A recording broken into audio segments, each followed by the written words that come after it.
The Lift by Arthur Conan Doyle. Flight Commander Stangate should have been happy. He had come safely through the war without a hurt, and with a good name in the most heroic of services. He had only just turned 30, and a great career seemed to lie ahead of him. Above all, beautiful Mary MacLane was walking by his side, and he had her promise that she was there for life. What could a young man ask for more? And yet there was a heavy load upon his heart. He could not explain it to himself, and endeavoured to reason himself out of it. There was a blue sky above him, the blue sea in front, the beautiful gardens with their throngs of happy pleasure-seekers around. Above all, there was that sweet face turned upon him with questioning concern. Why could he not raise himself to so joyful an environment? He made effort after effort, but they were not convincing enough to deceive the quick instinct of a loving woman. "What is it, Tom?" she asked anxiously. "I can see that something is clouding you. Do tell me if I can help you in any way." He laughed in shamefaced fashion. "It is such a sin to spoil our little outing," he said. "I could kick myself round these gardens when I think of it. Don't worry, my darling, for I know the cloud will roll off. I suppose I am a creature of nerves, though I should have got past that by now. The flying service is supposed either to break you or to warrant you for life." "It is nothing definite, then?" "No, it is nothing definite. That's the worst of it. You could fight it more easily if it was. It's just a dread, heavy depression here in my chest and across my forehead. But do forgive me, dear girl. What a brute I am to shadow you like this. But I love to share even the smallest trouble. Well, it's gone. Vamoosed. Vanished. We will talk about it no more." She gave him a swift, penetrating glance. No, Tom, your brow shows as well as feels. Tell me, dear, have you often felt like this? You really look very ill. Sit here, dear, in the shade, and tell me of it." They sat together in the shadow of the great latticed tower, which reared itself 600 feet high beside them. "I have an absurd faculty," said he. "I don't know that I've ever mentioned it to anyone before, but when imminent danger is threatening me, I get these strange forebodings. Of course, it is absurd today in these peaceful surroundings. It only shows how queerly these things work. But it is the first time that it has deceived me." "When had you it before?" "When I was a lad it seized me one morning. I was nearly drowned that afternoon. I had it when the burglar came to Morton Hall, and I got a bullet through my coat. Then, twice in the war, when I was overmatched and escaped by a miracle, I had this strange feeling before ever I climbed into my machine. Then it lifts quite suddenly, like a mist in the sunshine. Why, it is lifting now. Look at me. Can't you see that it is so?" She could indeed. He had turned in a minute from a haggard man to a laughing boy. She found herself laughing in sympathy. A rush of high spirits and energy had swept away his strange foreboding and filled his whole soul with the vivid dancing joy of youth. "Thank goodness," he cried. "I think it is your dear eyes that have done it. I could not stand that wistful look in them. What a silly, foolish nightmare it all has been. There's an end forever in my belief in presentiments. Now, dear girl, we have just time for one good turn before luncheon. After that the gardens get so crowded that it is hopeless to do anything. Shall we have a sideshow? Or the great wheel? Or the flying boat? Or what?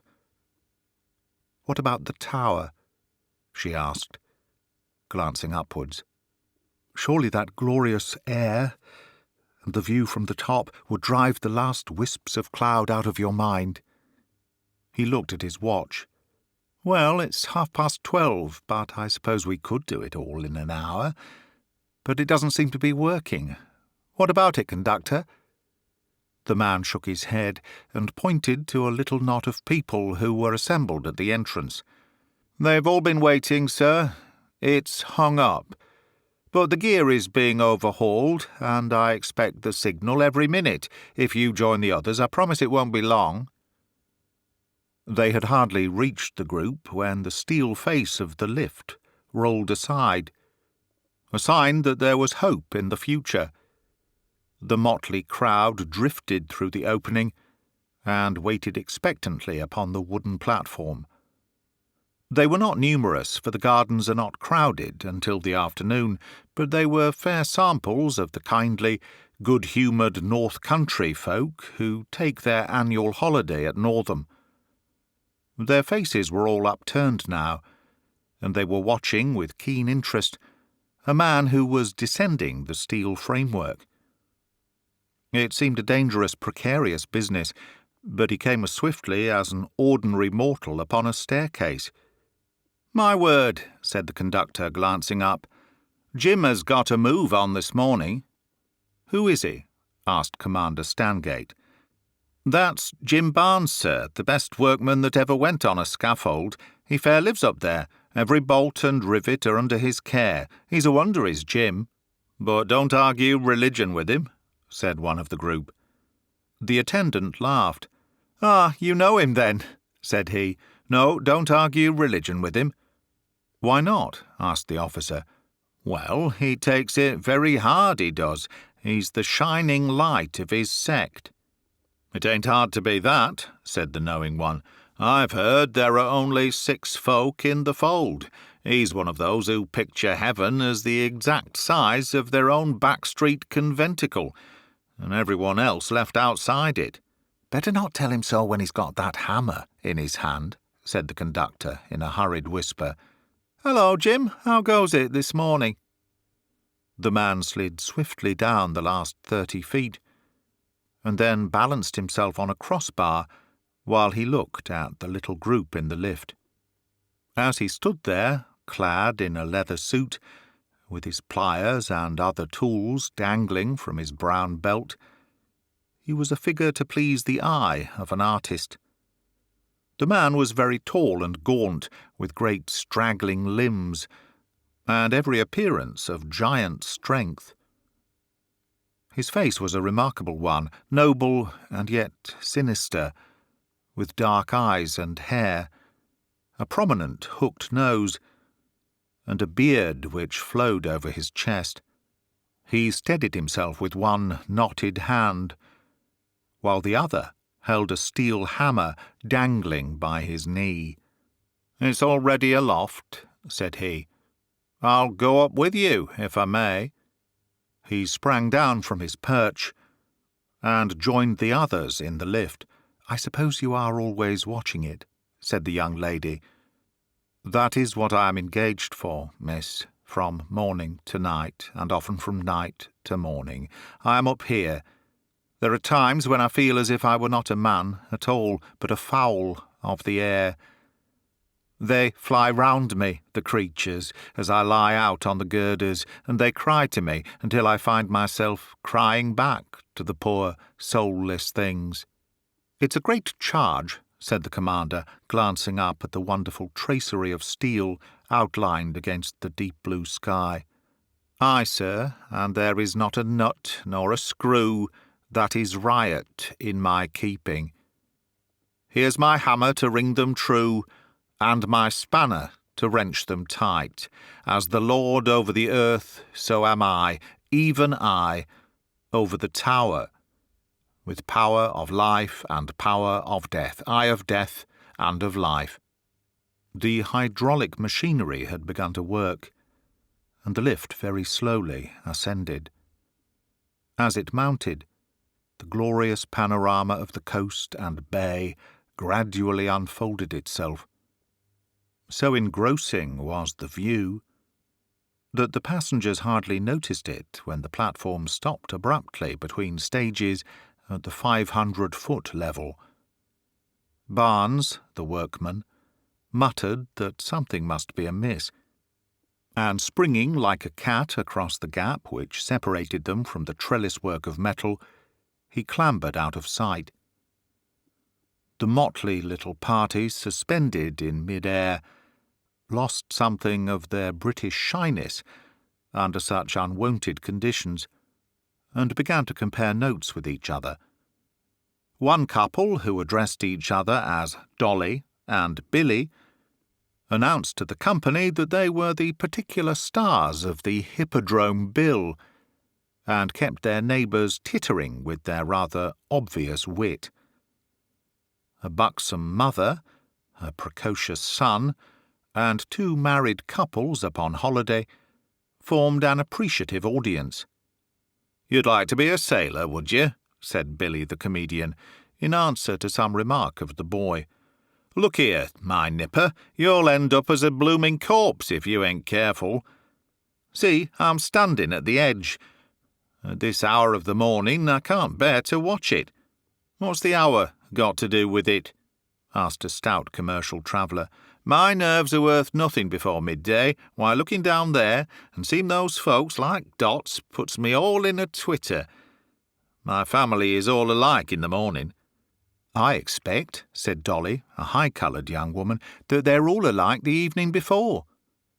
There was a general laugh, which was led by the comedian. "You got it across that time, Dolly. It's K.O. for battling Billy, still senseless when last heard of. If my family is laughed at, I'll leave the room." "It's about time we did," said the commercial traveller, who was a red-faced, choleric person. "It's a disgrace the way they hold us up. I'll write to the company." "Where's the bell push?" said Billy. "I'm going to ring." "What for? The waiter?" asked the lady. "For the conductor, the chauffeur, whoever it is that drives the old bus up and down. Have they run out of petrol, or broke the mainspring, or what?" "We have a fine view, anyhow," said the commander. "Well, I've had that," remarked Billy. "I'm done with it, and I'm for getting on." "I'm getting nervous," cried the stout mother. "I do hope there is nothing wrong with the lift." "I say, hold on to the slack of my coat, Dolly. I'm going to look over and chance it. Oh, Lord, it makes me sick and giddy. There's a horse down under, and it ain't bigger than a mouse. I don't see anyone looking after us. Where's old Isaiah the prophet who came up with us? He shinned out of it mighty quick when he thought trouble was coming." "Look here," said Dolly, looking very perturbed. "This is a nice thing, I don't think. Here we are, 500 foot up, and stuck for the day, as like as not. I'm due for the matinee at the Hippodrome. I'm sorry for the company if they don't get me down in time for that. I'm billed all over the town for a new song." "A new one? What's that, Dolly?" "A real pot of ginger, I tell you. It's called On the Road to Ascot. I've got a hat 4 foot across to sing it in." "Come on, Dolly, let's have a rehearsal while we wait." No, the young lady here wouldn't understand." "I'd be very glad to hear it," cried Mary McLean. "Please don't let me prevent you." The words were written to the hat. I couldn't sing the verses without the hat. "But there's a nailin' good chorus to it. If you want a little mascot, when you're on the way to Ascot, try the lady with the cartwheel hat." She had a tuneful voice and a sense of rhythm which set everyone nodding.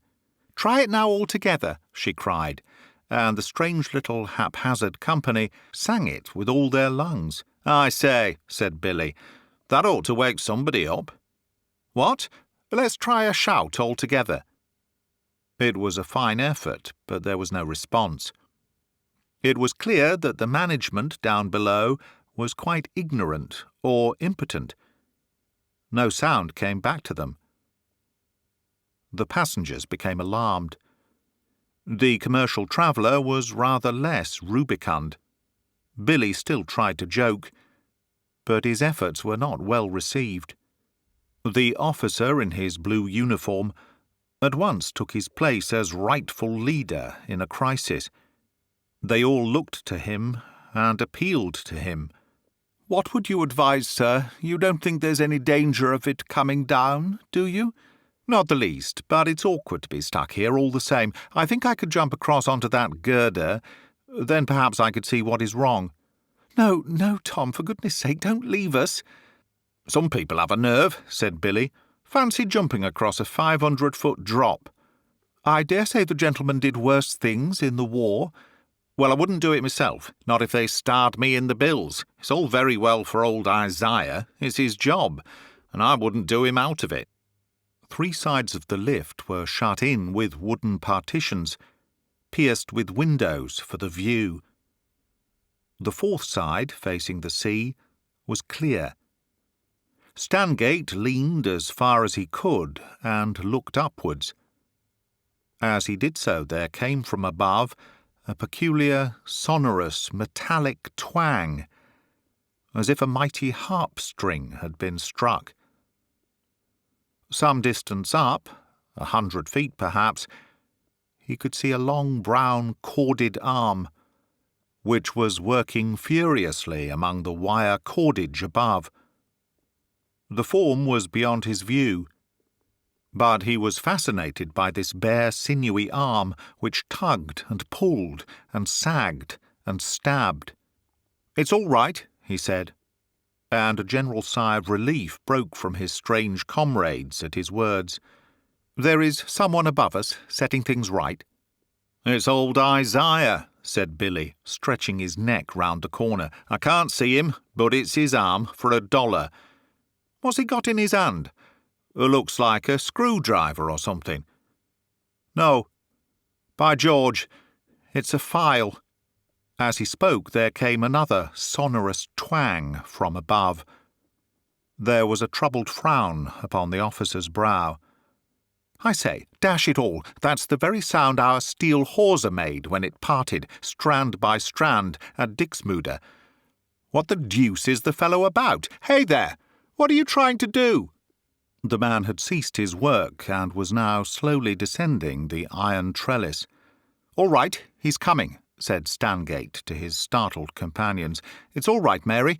Don't be frightened, any of you. It's absurd to suppose he would really weaken the cord that holds us up." A pair of high boots appeared from above. Then came the leathern breeches, the belt with its dangling tools, the muscular form, and finally the fierce, swarthy, eagle face of the workman. His coat was off and his shirt open, showing the hairy chest. As he appeared, there came another sharp, snapping vibration from above. The man made his way down in leisurely fashion, and then, balancing himself upon the cross-girder and leaning against the side-piece, he stood with folded arms, looking from under his heavy black brows at the huddled passengers upon the platform. "Hello," said Stangate. "What's the matter?" The man stood impassive and silent, with something indescribably menacing in his fixed, unwinking stare. The flying officer grew angry. "Hello! Are you deaf?" he cried. "How long do you mean to have us stuck here?" The man stood silent. There was something devilish in his appearance. "I'll complain of you, my lad," said Billy in a quivering voice. "This won't stop here, I can promise you." "Look here," cried the officer. "We have ladies here, and you are alarming them. Why are we stuck here? Has the machinery gone wrong?" "You are here," said the man, "because I have put a wedge against the hawser above you." "You fouled the line! How dare you do such a thing? What right have you to frighten the women and put us all to this inconvenience? Take that wedge out this instant, or it will be the worse for you." The man was silent. "Do you hear what I say? Why the devil don't you answer? Is this a joke or what? We've had about enough of it, I tell you." Mary McLean had grabbed her lover by the arm in agony of sudden panic. "Oh, Tom," she cried, "look at his eyes! Look at his horrible eyes! The man is a maniac!" The workman stirred suddenly into sinister life. His dark face broke into writhing lines of passion, and his fierce eyes glowed like embers, while he shook one long arm in the air. "Behold," he cried, "those who are mad to the children of this world are in very truth the Lord's anointed. And the dwellers in the inner temple, lo, I am one who is prepared to testify even to the uttermost. For of a verity the day has now come, when the humble will be exalted, and the wicked will be cut off in their sins." "Mother, mother!" cried the little boy in terror. There, it's all right, Jack," said the buxom woman. And then, in a burst of womanly wrath, "What did you want to make the child cry for? You're a pretty man, you are. Better he should cry now than in the outer darkness. Let him seek safety while there is yet time." The officer measured the gap with a practised eye.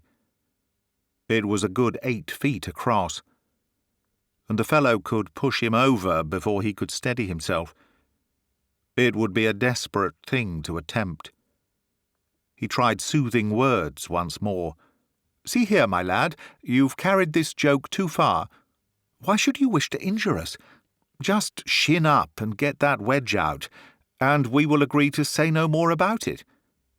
Another rending snap came from above. "By George, the hawser is going!" cried Stangate. "Here, stand aside. I'm coming over to see it." The workman had plucked the hammer from his belt and waved it furiously in the air. "Stand back, young man, stand back. Or come, if you would hasten your end. Tom, for God's sake, don't spring. Help, help!" The passengers all joined in the cry for aid. The man smiled malignantly as he watched them. "There is no one to help. They could not come if they would. You would be wiser to turn to your own souls, that ye be not cast to the burning. Lo, strand by strand the cable snaps which holds you. There is yet another. And with each that goes there is more strain upon the rest. 5 minutes of time, and all eternity beyond." A moan of fear rose from the prisoners in the lift. Stangate felt a cold sweat upon his brow as he passed his arm round the shrinking girl. If this vindictive devil could only be coaxed away for an instant, he would spring across and take his chance in a hand-to-hand fight. "Look here, my friend, we give you best," he cried. "We can do nothing. Go up and cut the cable if you wish. Go on. Do it now, and get it over, that you may come across unharmed. Having set my hand to the work, I will not draw back from it." Fury seized the young officer. "You devil," he cried. "What do you stand there grinning for? I'll give you something to grin about. Give me a stick, one of you." The man waved his hammer. "Come then. Come to judgment," he howled. "He'll murder you, Tom. Oh, for God's sake, don't. If we must die, let us die together." "I wouldn't try it, sir," cried Billy. "He'll strike you down before you get a footing. Hold up, Dolly, my dear. Fainting won't help us. You speak to him, miss. Maybe he'll listen to you." "Why should you wish to hurt us?" said Mary. "What have we ever done to you? Surely you will be sorry afterwards if we are injured. Now, do be kind and reasonable, and help us get back to the ground." For a moment there may have been some softening in the man's fierce eyes as he looked at the sweet face which was upturned to him. Then his features set once more into their grim lines of malice. "My hand is set to the work, woman. It is not for the servant to look back from his task." "But why should this be your task?" "Because there is a voice within me which tells me so. In the night time I've heard it, and in the daytime too, when I have lain out alone upon the girders and seen the wicked dotting the streets beneath me, each busy on his own evil intent. 'John Barnes, said the voice, "you are here that you may give a sign to a sinful generation, such a sign as shall now show them that the Lord liveth, and that there is judgment upon sin." Who am I that I should disobey the voice of the Lord." "The voice of the devil," said Stangate. "What is the sin of this lady, or of these others, that you should seek their lives? You are as the others, neither better nor worse. All day they pass me, load by load, with foolish cries and empty songs, and vain babble of voices. Their thoughts are set upon the things of the flesh.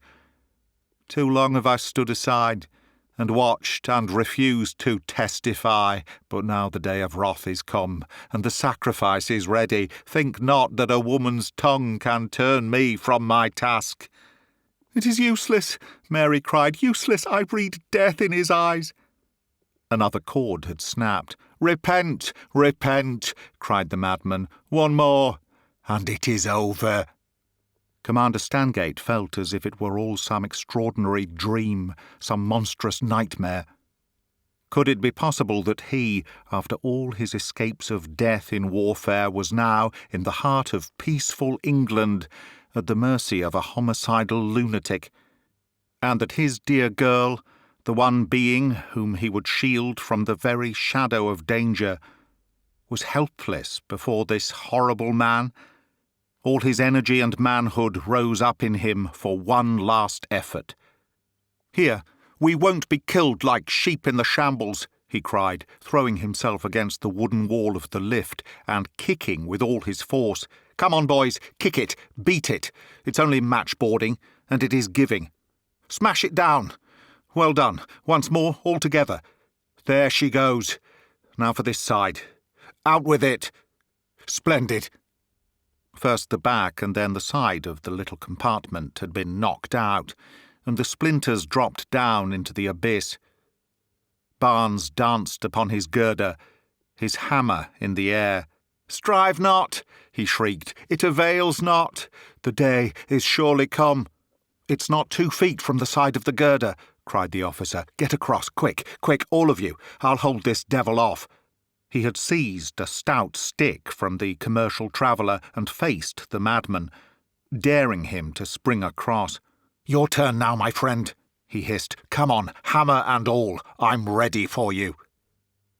Above him he heard another snap, and the frail platform began to rock.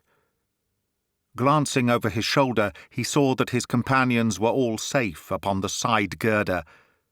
A strange line of terrified castaways they appeared as they clung in an ungainly row to the trellis-work of steel. But their feet were on the iron support. With 2 quick steps and a spring, he was at their side. At the same instant, the murderer, hammer in hand, jumped the gap. They had one vision of him there, a vision which will haunt their dreams. The convulsed face, the blazing eyes, the wind-tossed raven locks. For a moment he balanced himself upon the swaying platform. The next, with a rending crash, he and it were gone. There was a long silence, and then, far down, the thud and clatter of a mighty fall. With white faces, the forlorn group clung to the cold steel bars and gazed down into the terrible abyss. It was the commander who broke the silence. "They'll send for us now. It's all safe," he cried, wiping his brow. "But by Jove, it was a close call."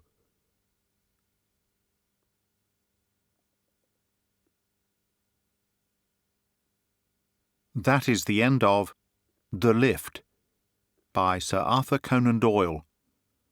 Read by Greg Wagland for Magpie Audio 2023. Thank you for listening.